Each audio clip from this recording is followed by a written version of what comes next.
Greetings, fellow seekers. Today, we turn our gaze toward a creature that walks among us cloaked in illusion and cunning. It is a fiend that weaves lies as deftly as it twists fate itself. A predator not of the body, but of the soul.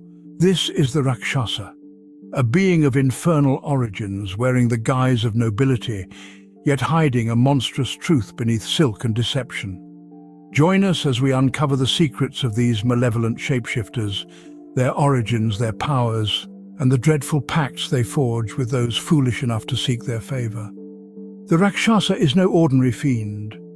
Unlike the rampaging demons of the abyss or the scheming devils of the nine hells, it does not revel in open carnage or brute conquest. Instead, it works in the shadows, a master manipulator whispering in the ears of kings and warlords. Native to the lower planes, Rakshasas are fiends of great cunning and ambition. Unlike other infernal beings, they do not concern themselves with the eternal blood war between demons and devils. Instead, they focus on infiltrating the material plane, weaving deception and influence into the fabric of civilization itself. Some scholars speculate that Rakshasas were once powerful spirits of the lower planes who abandoned the ceaseless conflicts of their kind, carving out a place for themselves in mortal society where they could exert control without fear of greater powers. Others whisper of even older origins, tying them to asuras, beings of divine rebellion, now long forgotten. But if Rakshasas know the truth of their beginnings, they keep such knowledge locked behind their eternal smirks. What is certain is that Rakshasas are creatures of power, deception and hunger. They do not crave flesh, nor gold, nor the trappings of mortal wealth. They crave control, domination over the lives of those they deem lesser, delighting in the slow unraveling of their victims' fates. Though a Rakshasa may appear as a refined noble or a trusted advisor, its true form is far more unsettling. Beneath its illusion lies a humanoid beast, its skin often striped like a tiger's, its feline eyes filled with malice, but its most unnatural feature is its backward-facing hands, a sign of its warped nature, a subtle but disturbing omen that betrays its true identity. These creatures do not simply disguise themselves, they become their chosen form. Their magic allows them to craft elaborate identities, slipping effortlessly into positions of power. A Rakshasa may spend years, even decades, building influence, patiently weaving its web before finally ensnaring its victims in a pact they cannot escape. Yet for all their power, Rakshasas are bound by one inescapable truth. They are not truly immortal. If their physical form is destroyed, their essence is banished back to the nine hells, where it reforms in a new body. Though this exile prevents their immediate return, it is not a true death, only a delay. However, there exists a rare means of ensuring they never return. A Rakshasa that is slain by a weapon blessed with divine power, driven into its heart by one of pure virtue, is forever unmade. Only through such a strike can one hope to rid the world of its influence. This makes them vengeful foes, for a Rakshasa never forgets a slight, and it never forgives. A Rakshasa's power lies not in brute strength, but in illusion, enchantment, and the art of deception. They do not simply influence the minds of mortals, they rewrite perceptions, shape memories, and plant doubts where there were none. Few can resist their hypnotic charm, and fewer still can see through the layers of deceit that shroud their true intentions. Even the most powerful incantations falter before them, for the weave itself bends around them, shielding them from all but the most formidable magic. But their true weapon is knowledge, the ability to give a mortal exactly what they desire, only to twist that wish into a chain. A desperate ruler may find salvation in a charming advisor, a starving artist may gain a wealthy patron.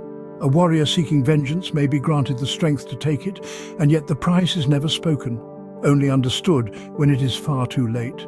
To the Rakshasa, every bargain is a game of patience and every debt is a thread to be pulled at the right moment. Their power is not wielded through force, but through the slow and inevitable tightening of a noose. A Rakshasa is not a creature one can simply hunt down and slay. These fiends do not wage war with swords and sorcery. They manipulate events from the shadows, ensuring their enemies never even realize they are at war. They do not challenge foes directly unless forced to, preferring to act through puppets, charmed servants, and the whispers of unseen influence. To defeat a Rakshasa, one must first unravel its web of deception. Exposing its presence is the first and greatest challenge, for so long as it remains hidden, it remains untouchable. Only when stripped of its illusions does a Rakshasa become vulnerable, though even then, most weapons will do little to harm it. Blades, spells and fire may slow it down, but only a weapon blessed with divine power can end it forever. Anything less will merely banish the fiend to the lower planes, where it will bide its time before returning to seek vengeance. But a Rakshasa is not merely an opponent, it is an adversary that plays the long game. Patience, foresight, and an unyielding will are the only true weapons against such a creature. Those who seek to challenge it must not only be strong, they must be prepared to undo its influence, sever its grasp upon the world, and ensure that when the final blow is struck, there is no path left for its return. The Seekers Society has uncovered many tales of Rakshasas lurking in the courts of kings, the halls of academia, and even the sacred temples of the gods. Some dismiss these stories as mere superstition, but those who have encountered one firsthand know the truth. One such account speaks of the Shadow Regent, a mysterious figure who guided a once prosperous kingdom to unimaginable wealth and power. Yet with each victory, another noble vanished. Another ally was discredited, until the king found himself alone, surrounded only by the Shadow Regent's loyal agents. By the time he realized the trap, his throne, his kingdom, even his very name had been erased. And in his place, the Rakshasa ruled unchallenged. Another tale tells of the Pact of Red Chains, where a desperate scholar sought forbidden knowledge to save a dying loved one. The Rakshasa, appearing as a benevolent sage, granted the wisdom he sought, but at a terrible price.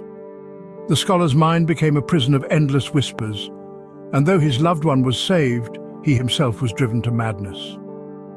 These are but glimpses of the Rakshasa's cruelty, a creature that does not merely defeat its foes, but unravels them from within. The Rakshasa is not a monster of brute force or savage hunger, it is something far more insidious, a patient, cunning predator that thrives in the heart of civilization, hidden behind masks of gold and silk. Its strength lies not in battle, but in the quiet moments between, in whispered promises and unseen betrayals. To face one is to face the very nature of deception itself, and those who stand against it must do so not with swords alone, but with unbreakable will. And thus we end this entry into the archives of the Seekers Society. If you've enjoyed this journey into legend and deception, be sure to like this video and subscribe to the channel. Have you encountered the schemes of a Rakshasa in your own adventures? Share your tales in the comments below. And if there is another creature you would like us to explore next, please let us know. Until next time, Seekers, trust no gilded hand and question every whispered promise.